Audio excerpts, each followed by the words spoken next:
Hello everybody, it's Non-Scene News here, and today we've got some breaking news coming from a lot of political updates today. So let's just start in Kazakhstan. So as you know, Vladimir Putin and Xi Jinping have both met up in Kazakhstan for the SCO meeting. And I'll just point out the quick big statements that both leaders said, so you don't have to watch the whole thing. So this is what Vladimir Putin quotes. Russian and Chinese relations are built on the principles of equality and mutual respect, and are currently experiencing the best period in their history. Last year, the tourist flow between Russia and China amounted to more than 1.2 million trips. The cooperation between Russia and China is not directed against anyone. We are simply acting in the interests of our people. And Xi Jinping stated that the agreements reached between China and Russia are being fully implemented and cooperation in the designated areas in progressing smoothly. So both sides are agreeing on economic things. So both sides apparently tourist flow between Russia and China are booming, and just trade in general between China and Russia. So they didn't actually mention anything about Ukraine or any peace talks. So very interesting.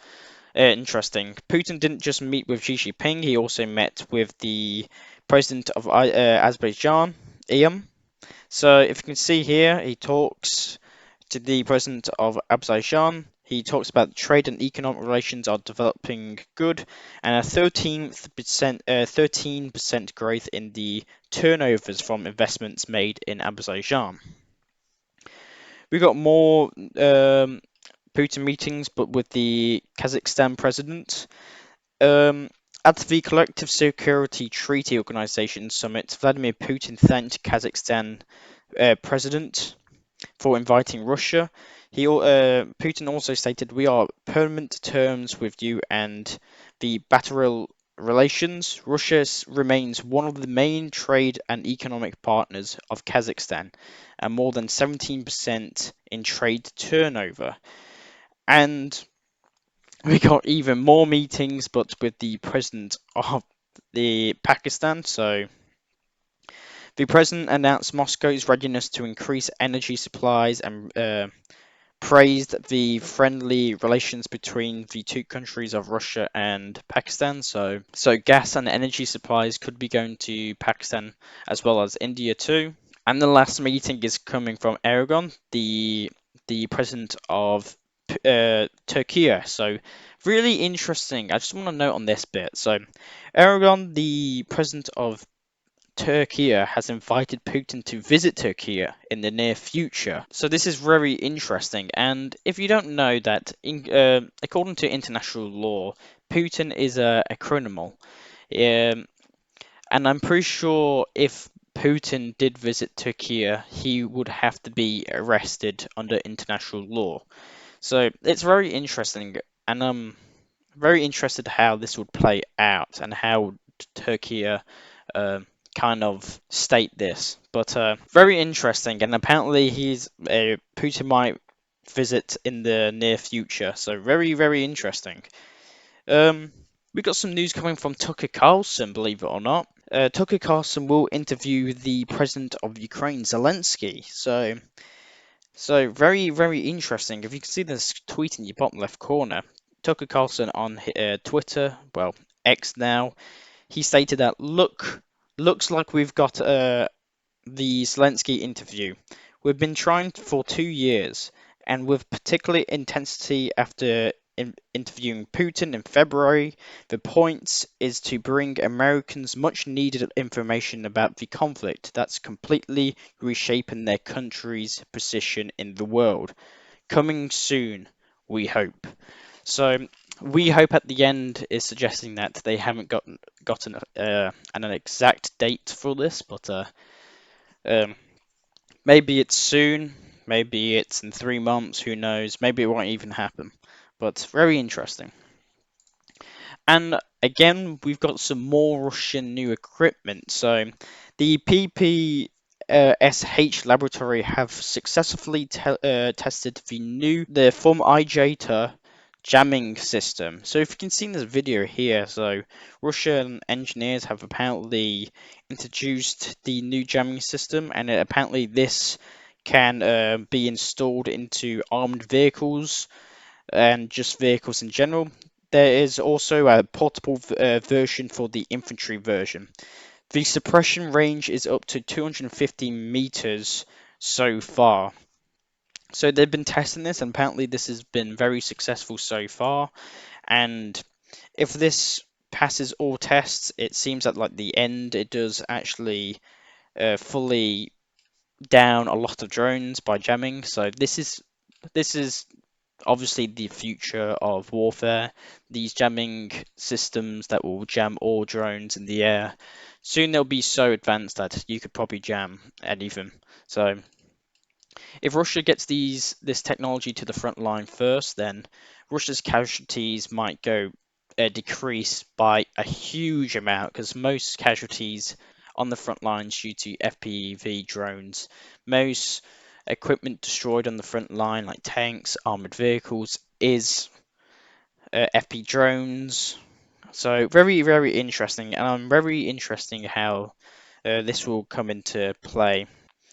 And we've got some more videos coming from here. So I just want you to look at this quick video. So this is a unknown type of heavy armored personnel carrier on the chassis of the T-72/90 tank was spotted in somewhere in Russia.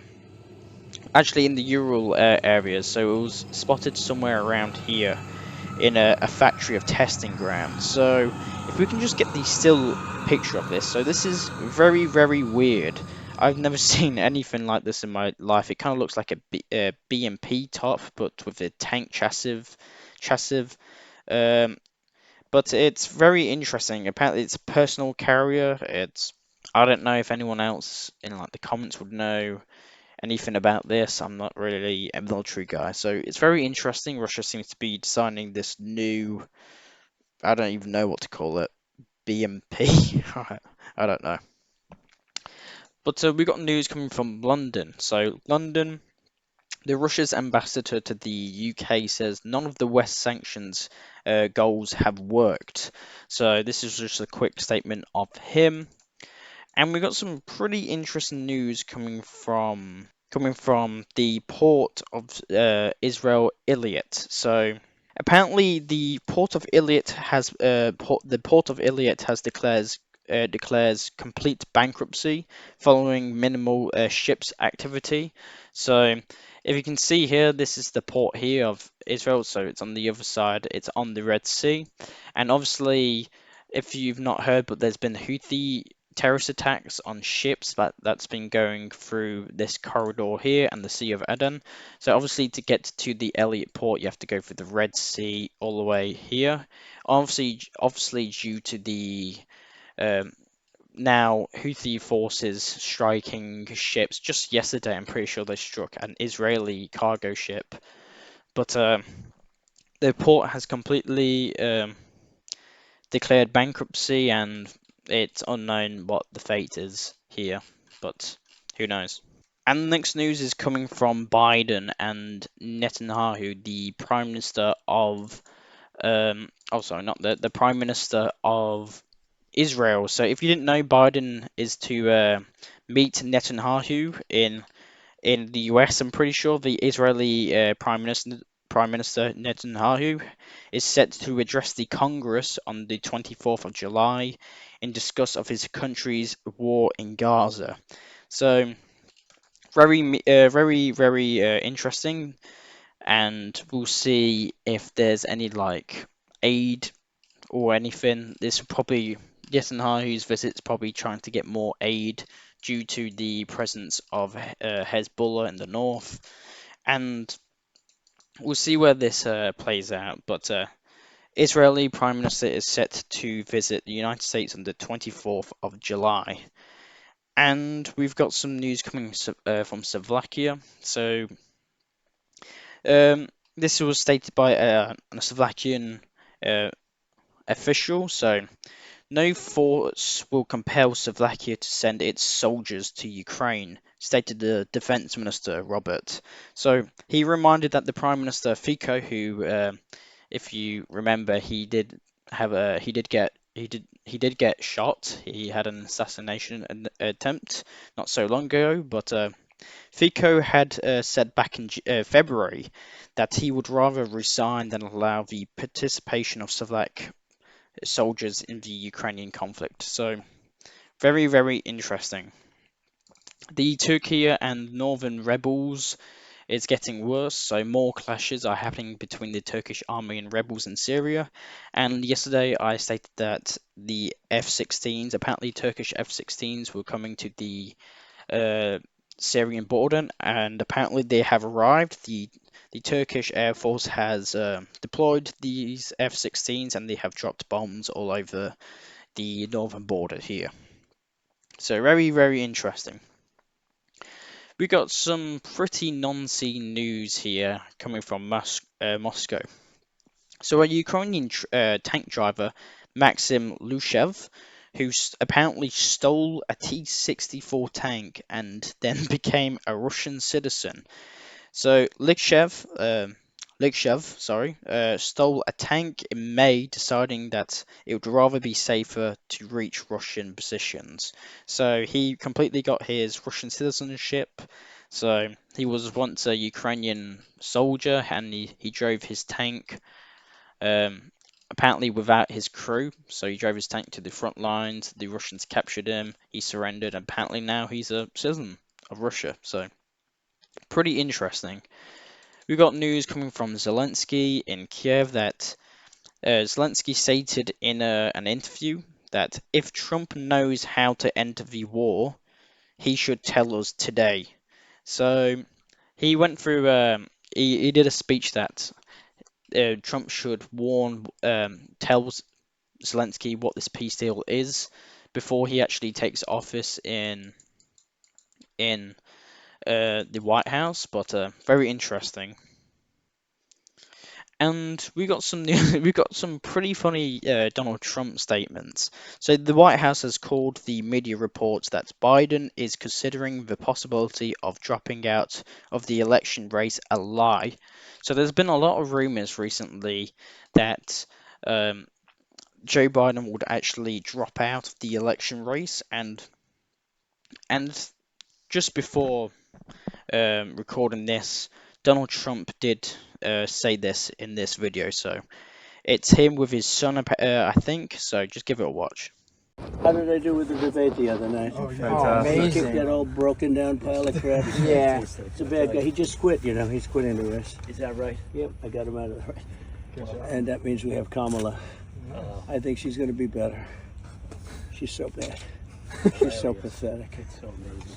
It's just so fucking bad. So, I just can't imagine. but can you imagine that guy dealing with Putin and the president of China, who's a fierce person? He's a fierce man, a very tough guy. And they see him, they probably he can't. But they just announced he's probably quitting. Good. Okay? Yeah, Time's that's coming back. amazing. Just keep knocking him out, right? That's it.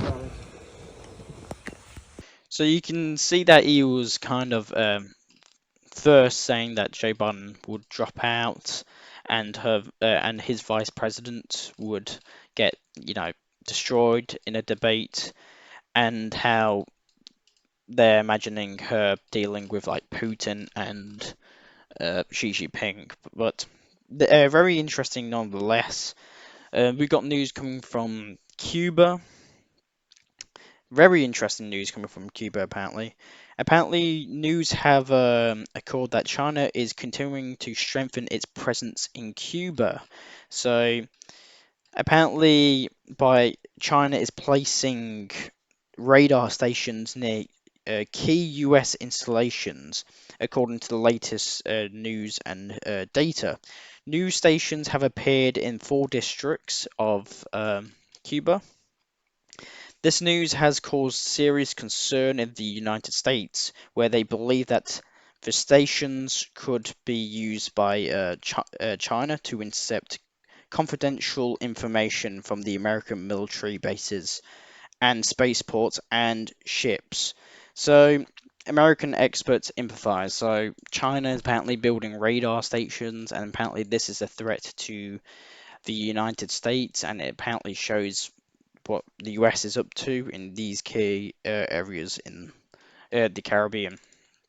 We've got news coming from Belarus, the Independence Day. So I just really want to talk about the Independence Day. So among the Independence Day of Belarus, which was the 80th anniversary of the World War II thing. So when the Germans invaded Russia, well, Soviet Union in 1941, they captured all of Belarus, and obviously the Russians and the Soviets pushed them back. And it's been the 80th anniversary since the Germans were pushed completely out of Belarus. And the on the military parade in Minsk, apparently Iranian Shaheeds have been spotted for the first time in Belarus. So if you can see here, you can see these pickup trucks, but with these Iranian drones at the back. So very, very interesting. We got in news that the authorities of Dagestan have announced a temporary ban of wearing, I've never been able to pronounce this word, the niqabs. So this is like a Muslim dress code. So very, very interesting. There's been some interesting things coming from the Ukrainian beaches, actually, near the Odessa port here. So, in this exact beach, if you can see this video in your bottom left corner, there seems to be fortification structures have appeared on the beaches. So, this was filmed by obviously local people in the Odessa region. So I'm not sure what this is. This could be just like I don't know, a play park for children, but this can't. It does look like fortifications, um, but very very interesting nonetheless. The United States have also announced that they announced a new aid package for Ukraine worth about 150 million US dollars. The package consists two main parts. The first part of the 150 billion aid package includes missiles for the Hawk surface-to-air missile systems, ammunition for the HIMARS systems, 155mm and 105 artillery shells, 81mm mortar shells, javelins, anti-tank systems, small arm ammunition, grenades, explosive equipment, spare parts, tactical vehicles, towing, transporting equipment, tactical air navigation systems. The second part is the 2.2 billion package for the Patriot and the NSAMS air defense interceptor missiles. Apparently, we got news coming from Libya and Italy. So apparently, Italian custom officers intercepted a shipment of Chinese wind turbines that were en route to Libya, and in reality turned out to be a pair of wing-long two-attack UAVs for the Libyan National Army. So, very interesting. So, these are apparently turbines, but apparently they are UAVs for the Libyan National Army. So, very, very interesting. And the British parliamentary elections is happening today, not today, well, today and pretty soon. The parliamentary elections have begun in the UK. Sunak may leave the post of Prime Minister. So the election results are expected on July the 5th. So, very interesting. And thank you very much for watching. I am Non-Scene News. I will try and provide you the non-scene news that Western media and other medias do not show you. If you could see, there's a lot of news today, so consider subscribing and liking. Thank you very much for watching, and I hope you all have a very nice day. Thank you very much for watching, and I'll see you later.